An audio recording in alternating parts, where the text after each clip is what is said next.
in the people.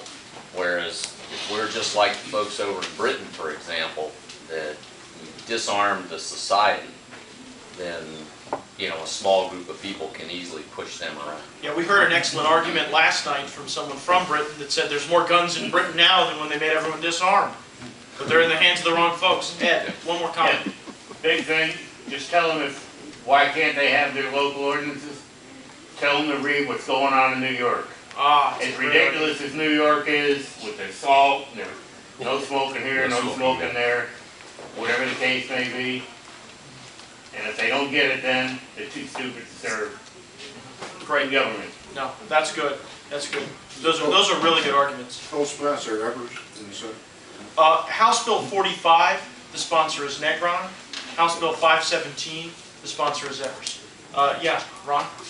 Essentially, you're disabling all the local ordinances that don't mirror or match the state law regarding guns. Correct. Essentially, what does the state law say? Yeah, the state law, does not allow tracking, tracing, registries. It actually makes some of those registries illegal if someone starts to compile registries from information they've incorrectly accessed. So we have great state laws, but they've moved a level down. So does that mean county and city laws trump state law now? Well, they don't, but what happens is, unless we expressly preempt it, which is what my bill does, you've got the damn Palm Beach, sheriff's office enforcing a local ordinance and arresting a guy for taking his gun to the grave of his son. Where are they getting the money? Do they understand the cost of this? If you were saying, okay, only tracer bullets are allowed to be sold in this community, are they absorbing the cost of that, or are they talk to the manufacturers and say, okay, you can only ship them here? What happens if the guy comes into town, moves into town? I mean, it doesn't seem like they're looking past step one. Well, this is Broward County, so I never suggested that they were good ideas. I want to move to the immigration question. I know Gene's going to cover this in greater detail, but many of you were here when we did a real in-depth workshop on immigration with this group. And so here's what I suggested. The Judiciary Committee, which I serve on, is the lead committee in the legislature to work on the immigration question. And what I suggested was, instead of just filing the Arizona bill, let's do in our committee a lot like what we did here at Panhandle Patriots, where we workshop through all the issues. And that way we end up with a bill that is well tailored to Florida. And we've begun that process in the Florida House. Here's what was said in the Judiciary Committee that was jaw-dropping to me by a Democrat from Miami. He said, if we have comprehensive immigration reform, it could lead to the terrible result of self-deportation, where people who are not here legally would leave. Oh my God. And I thought to myself, let's hope we have self-deportation. Let's hope we have a 100% success rate with self-deportation. But it would be funny if it weren't so tragic and if it weren't so expensive. But there are elected members of the legislature who legitimately believe that self-deportation would be a bad thing. Another Democrat member of the Judiciary Committee made this argument. She said, we have a $4.5 billion budget deficit. People who are here illegally help the economy. So let's keep them here and save the budget deficit. Here's why that's troubling. I thought, this is just a crazy person from South Florida. No one will listen to her. Right after she made those statements, the Florida Chamber of Commerce and the Associated Industries of Florida came out with the official position that illegal immigration is good for the Florida economy, even when we factor in healthcare costs, education costs, law enforcement costs, all the social services that we provide. And they are speaking as the unified voice of the business community in Florida, saying to us, the legislature, if we curb illegal immigration, it will hurt the economy. So, answers back to that. Clay. My son-in-law, not long ago, had a landscaping business in Panama City. And he invested in equipment and spent a lot of time going out and drumming up clients and business and everything else to keep his young family going. He found out pretty quickly that no matter how hard he worked and how many jobs that he got, he couldn't compete with the other business people that were hiring illegal immigrants, and he wouldn't do it.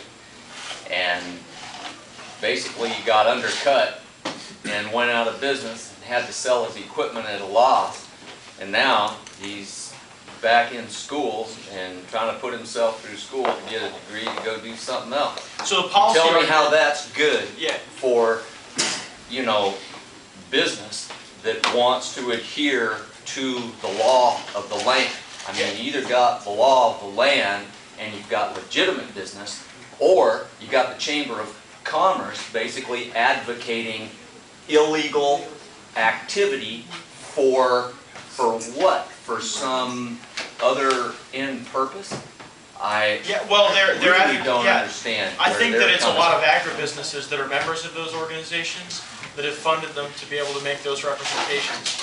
But I think Clay's argument is this, and tell me if it resonates with the group, to merely analyze where illegal aliens are in the economy doesn't look at the whole picture. Because you have to look at who could fill those voids absent illegal immigration, and it would be people who are abiding by the rule of law. Is that distilled your argument? Yeah, Don? Yeah, case in point, we just had a bust here. They were building up here for the Army up by Crestview here, and the contractor was an illegal, it turned out. Millions of dollars he was taking from the community here. He was providing social security numbers for his illegals to come in and work. Now, all those jobs could have been legal citizens. Okay. Yeah. Why is it that it has to be Hispanic illegal immigrants?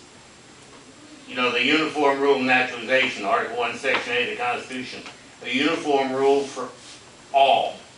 But yet we seem to want to have a special rule for Hispanic people only.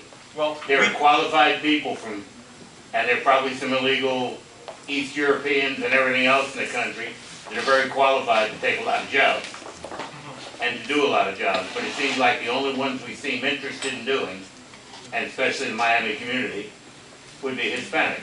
yeah. Well, let me ask you about these two specific elements real quick, and then I'll get to Eugene. One of the things that our chairman says is that to avoid looking like we favor racial profiling, so that we satisfy everyone's political sensitivities, instead of having an Arizona-style law that requires documentation for everyone that's pulled over for any reason, for a traffic citation of any kind, he would change the standard that you have to engage in not an administrative problem like speeding, but actual criminal conduct, like a DUI or leaving the scene of an accident or reckless driving. So he would raise the bar, if you will, the threshold to have to ask for that documentation as opposed to the Arizona law. So how do we feel about which of those is preferable? I said I'd get to Gene first. Now you upset me so much, I forgot what my first statement was. I don't mean to upset you. I'm just laying out the issues. My comment, what Ed said, when I talk about illegals, I am not necessarily picking out Hispanics. And I don't believe any of our Tea Party recommendations are picking out Hispanics.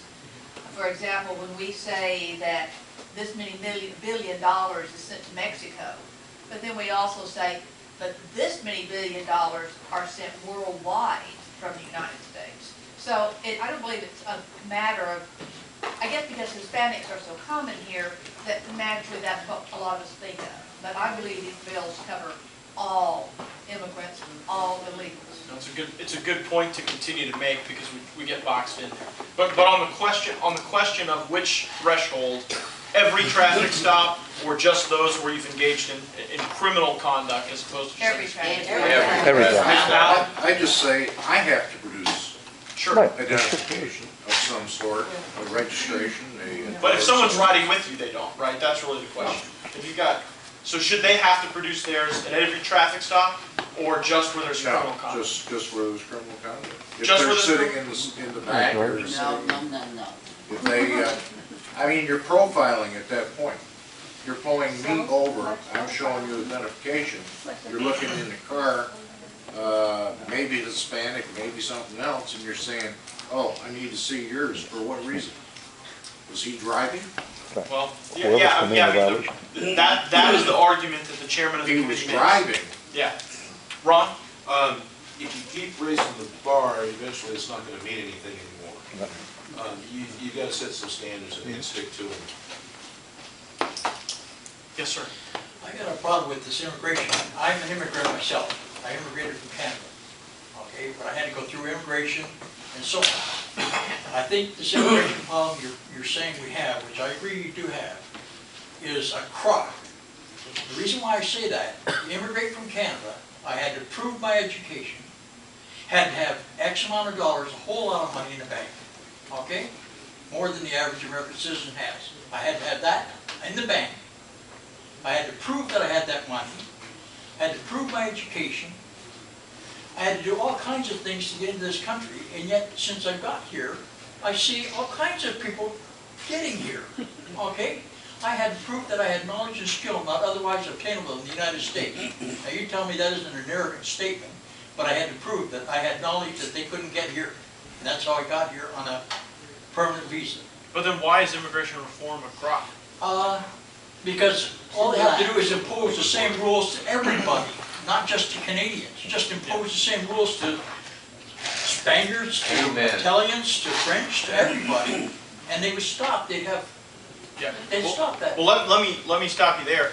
I apologize to you that I never want to be in Congress, and so I never want to have to make that decision, because the Constitution says that who comes here and by what standard is exclusively Congress's authority. Federal?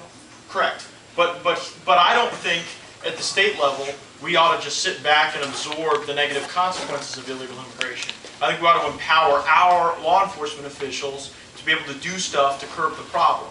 And that is the essence of this legislation, and it really are a lot of the ideas that people in this room generated. And it's not going to impact what thresholds allow people to come here legally, but it will impact the thresholds of how involved the state will be in sending them back. Yes, sir. It seemed that the biggest problem after the Arizona law was passed was making law enforcement, local law enforcement, immigration officers. Again, you do have to show ID if a crime is being, or suspected a crime. But to do more than that, I think you're stepping outside the boundaries. That was the biggest part of the whole Arizona law. Nobody complained about anything else. But that was the one. The cops became immigration officers. Now, unless there's a crime, you're getting back into that same boat again. And putting undue pressure on a cop already that has to deal with those issues. No, that's the argument Al made, and Yeah. the one our chair makes. Let me just take a quick straw poll before I roll to the next issue, because I know Gene's going to cover this in far greater detail. But if you think that someone should have to produce documentation for every stop, doesn't have to rise to the level of criminal, even if you're speeding. Right? Let me see, every stop. And now who's say only if there's some criminal activity. Would they be stopped for? Aren't they stopped for criminal activity? Well, no. If you speed, you haven't committed a crime. You've committed an administrative infraction. So those are two different things. Right? There's a difference between speeding and leaving the scene of an accident or reckless driving. Robbing a bank. Right, exactly. Okay, so we're about 2/3, 1/3. That's helpful. It's helpful to see. Want to move to the next issue, and that is social service reform. I've talked about this issue with this group before. Something the governor ran on, and something I'm working with the governor on, and I'm going to file legislation to do this in the House of Representatives. I believe that anyone that shows up to the state of Florida wanting an unemployment check, a welfare check, food stamp checks, should have to take a drug test and pass it. Amen.